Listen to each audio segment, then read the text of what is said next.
To be the absolute Green Lantern, you must be without fear. That's the first thing we hear in Absolute Green Lantern #1 by Hal Ewing. And right away, we know this is going to be a different kind of Green Lantern story. Hey everyone, welcome back to the channel. Today, we're diving deep into this incredible first issue, breaking down the story, its mysteries, and what it means for Hal Jordan and the future of the Green Lantern legacy. Let's get started. We open on Hal Jordan, alone, walking down a long stretch of road. He's whispering to himself, "Be without fear," but he doesn't sound confident. He sounds terrified. He closes his eyes, and suddenly a black circle flashes before him, accompanied by a voice calling his name, Hal Jordan. The moment passes, but the fear remains. Something is very wrong with Hal. A sheriff pulls up behind him, lights flashing. "Odd location for a Sunday stroll," he says, pointing out that Hal won't make it much further in the heat. But Hal's hand is in his jacket pocket, fidgeting with something. The sheriff notices, and his hand drifts to his gun. "What's in your pocket?" he demands. Hal is sweating, eyes wide, his silence only making the situation worse. "Drugs? A weapon?" The sheriff presses further,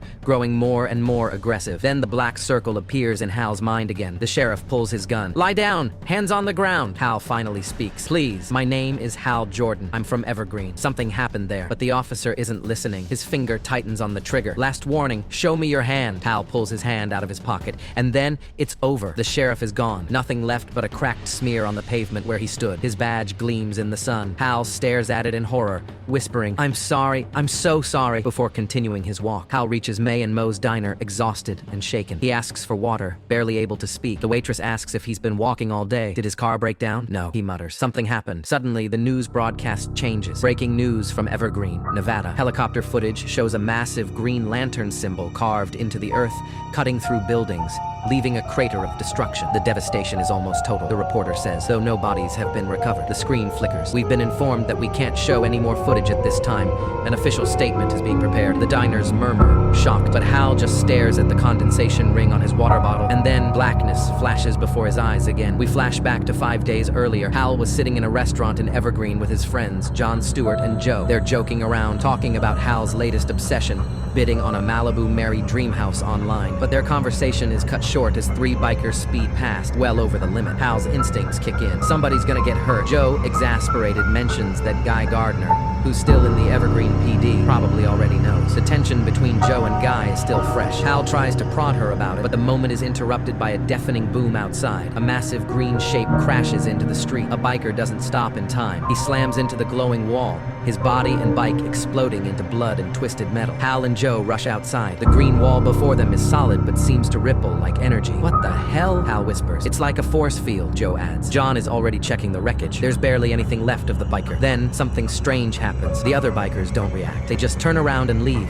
No panic, no horror, just silent acceptance. "They just left him," Hal whispers, like nothing happened. Joe looks up, pointing. Guys, what's that?" Above them, a massive pale figure is watching. A Green Lantern symbol glows in the sky. Hal stares at the being. "Abin Sur," he whispers. Back in the present, Hal is still at the diner, overwhelmed. "He called it the Green Lantern," he says, shaking. The patrons turn toward him, growing suspicious. "You were there? In Evergreen?" The waitress leans in. "That thing in the news, was it a spaceship?" Tears run down Hal's face. "He gave me something, a weapon." The tension rises. One of the men gets aggressive. "What's in your pocket?" Just like the cop. He reaches out, grabbing Hal's arm, and then he's gone. Hal's hand is black, a swirling, nightmarish vortex with tendrils of pure energy lashing out. The man is lifted into the air, screaming, then torn apart. Nothing left but his golden necklace. Panic erupts. The waitress reaches for a gun. Hal tries to hold back the energy, clutching his wrist. "It takes all I have to hold it back," he shouts. But the waitress fires. The bullet hits him in the stomach, and the darkness explodes. The tendrils rip through the diner, tearing through people, crushing cars outside. When the chaos settles, Hal is the only one left standing,